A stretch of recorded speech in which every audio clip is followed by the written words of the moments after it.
Écoutez les chuchotements qui viennent du temps et de l'espace, la voix des ancêtres de toute croyance et race.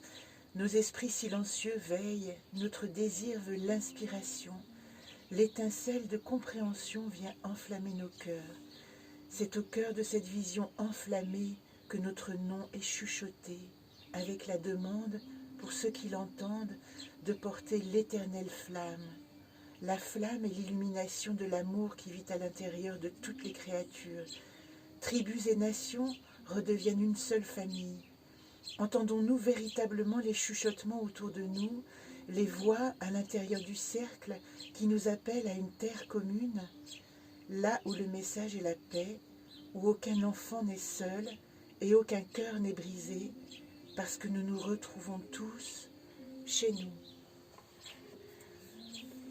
Bonjour à vous, voilà ce texte qui est extrait de encore un livre de Jamie Sams, au cœur de la sagesse amérindienne, qui est en fait une série de textes courts qui nous accompagnent tout au long des lunes. Voilà encore une autre possibilité de travailler avec ces cycles lunaires de façon poétique.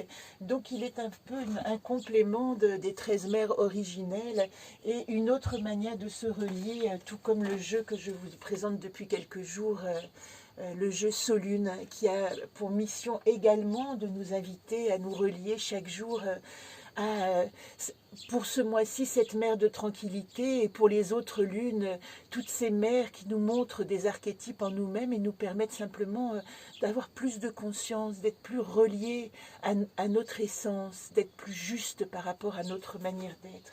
Alors, puisque nous sommes dans le thème, vous avez hier le tirage d'hier ici que je vais enlever, vous voyez.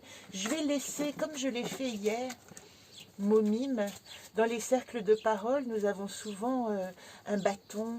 Et en fait, chaque femme prend, quand elle a ce bâton dans les mains, elle est invitée à parler et les autres à l'écouter. C'est une manière de savoir que chacune doit respecter à ce moment-là la parole de l'autre sans intervenir ou sans ponctuer, simplement écouter ce qu'elle a à partager. Voilà, donc je partage avec vous. Je vais mélanger ce jeu de cartes et nous allons voir, vous savez que nous sommes dans cette semaine à thème de l'ascension et que j'ai pris comme prétexte pour nous parler de l'ascension vers nous-mêmes en prenant la carte du saut quantique Momime pour savoir comment nous relier à notre mission d'être. Donc en ce deuxième jour de traversée qui va nous conduire jusqu'à dimanche, le dimanche de la Pentecôte, qui est, comme je l'expliquais hier, la rencontre avec l'Esprit Saint, mais l'Esprit Saint descend dans la matière.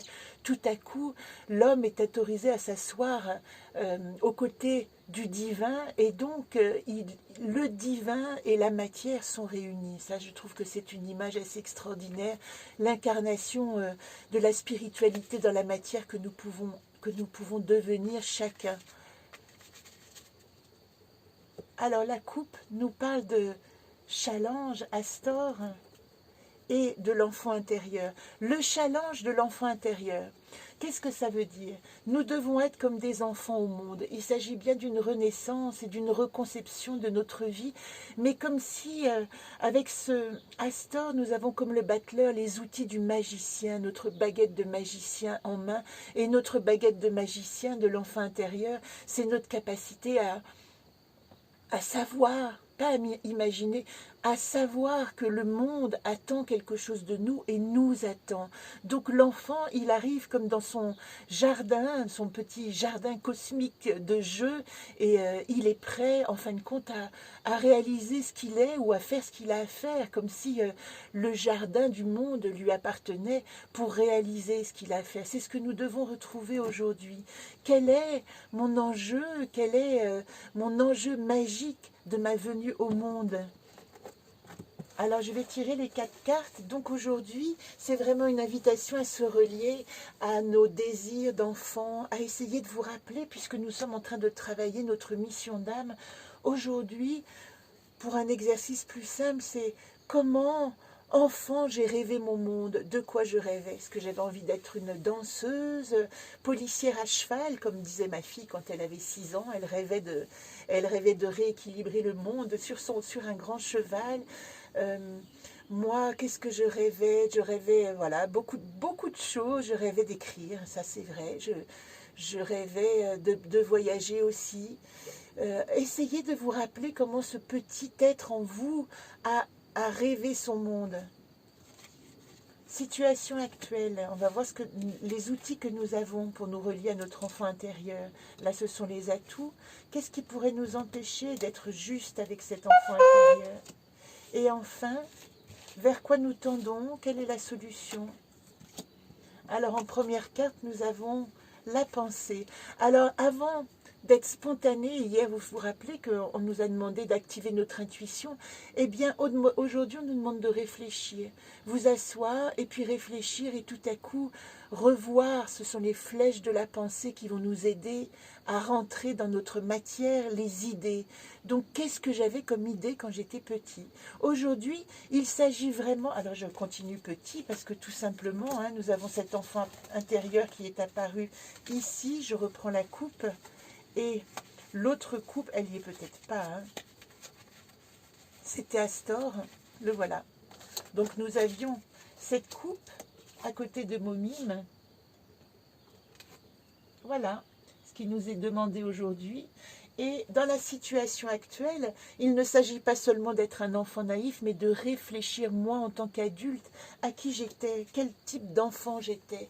Posez-vous un moment et essayez d'appeler en vous cette petite personne qui existe encore. Et c'est très intéressant parce que, vous voyez, aujourd'hui, elle nous demande d'aller dénicher des secrets de notre enfance. Cette carte, c'est vraiment la carte de ce qui est enfoui au fond de moi. Il y a quelque chose que je sais, mais j'ignore ce que c'est. Allez chercher à l'intérieur. Si vous êtes avec vos parents ou avec votre famille, vous pouvez poser des questions. Vous pouvez, il m'est arrivé à une période de demander à ma maman comment elle me voyait comme enfant. C'était très important pour moi de comprendre comment elle me percevait.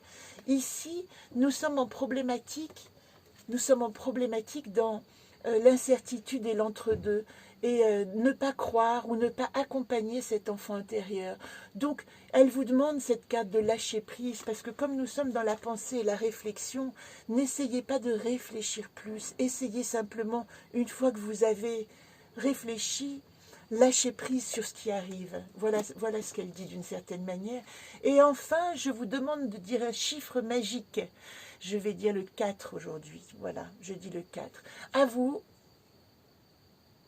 Alors ça, c'est la wish list de votre enfant intérieur. Aujourd'hui, il vous est demandé d'écrire une wish list qui va parler à votre enfant intérieur. Donc je vous laisse sur ces paroles, réfléchissez, vous avez donné un chiffre, et puis maintenant vous n'avez plus qu'à faire la liste de qu'est-ce que voulait votre enfant en vous. Et ça va vous conduire à votre mission d'âme d'une manière plus que certaine, en tout cas l'éclairer d'une manière absolument à la fois innocente et claire pour vous-même. Très belle journée à vous sous le soleil.